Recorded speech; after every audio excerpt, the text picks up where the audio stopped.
dalam isu sumuk flotilla ni, daripada awal lagi kita boleh fikir. Guys, daripada dulu ni, konvoi sumuk ni tak pernah sampai pun. Tak pernah sampai.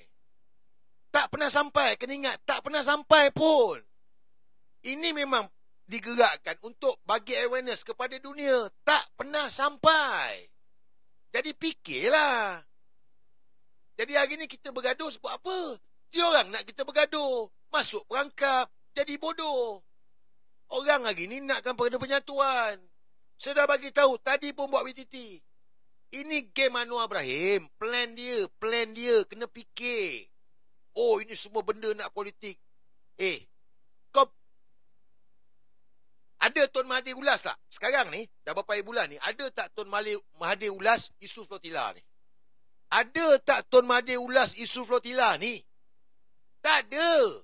Tun Mahathir tak tunggang. Dia tak tunggang pun isu flotilla ni. Kau pergi cek tengok, yang mula-mula mengasaskan misi flotilla ni, siapa? Yang mula gerakkan ni Mahathir bin Mohamad. Dia yang mula gerakkan, bukan Anwar Ibrahim. Tak ada pula. Oh, saya claim. Tak ada. Nak tunjuk mendunia. Tak ada. Ni kepada Potter ke yang mana yang lain.